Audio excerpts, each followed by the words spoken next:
انسان اللہ والا بنتا ہے، اس کے دل میں اللہ کی اور اللہ کے رسول کی جو محبت آتی ہے وہ اللہ والوں کی صحبت کی برکت سے آتی ہے،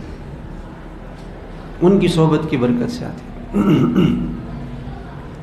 تو میں نے اس پہ واقعہ سنایا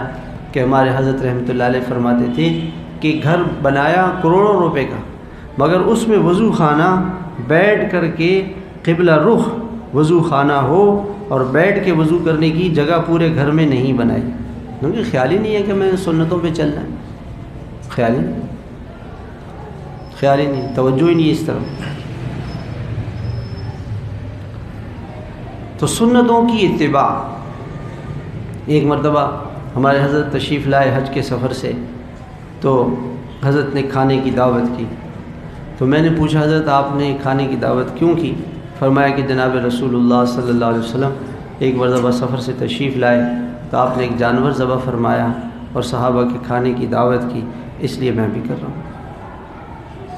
تو سنتوں کی اتباع، سنت کی اتباع میں ہر عمل سنت کی اتباع میں کرتے تھے،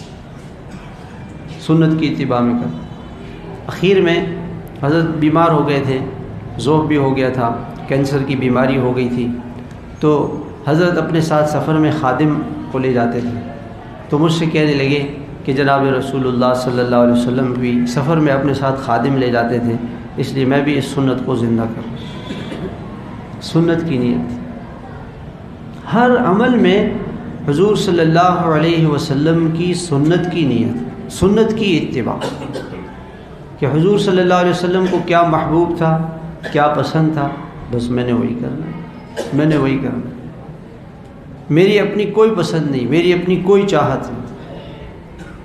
تو میں یہ عرض کر رہا تھا کہ آپ علیہ الصلاۃ والسلام کی محبت جب دل میں ہوگی تو آپ کی سنتوں پر عمل کا شوق پیدا ہوگا۔ ایک مرتبہ میں رائے گنج میں تھا، تو رائے گنج کے اندر میں ایک موچی کے پاس گیا کسی کام کے سلسلے میں،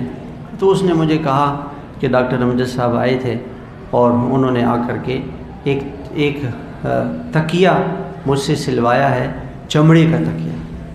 اور وہ لے گئے۔ تو میں سوچنے لگا، میں نے کہا دیکھیں، یعنی ہم حدیثیں ہم پڑھتے تھے، پڑھاتے تھے، پڑھائی بھی سالوں سے پڑھ رہے ہیں، پڑھا رہے ہیں، لیکن ہمیں عمل کا خیال نہیں آیا، کیونکہ ہم نے صرف پڑھنا پڑھانا، اسٹڈی، بس مطالعہ کرنا ہے، بس معلومات بڑھانی، معلومات بڑھ جائیں۔ ہمارا شوق اور جذبہ کیا ہوتا ہے کہ جو ہمیں معلومات حاصل ہو جائیں۔ اور اللہ والوں کی نشانی کیا ہے کہ اللہ والوں کی نشانی یہ ہوتی ہے کہ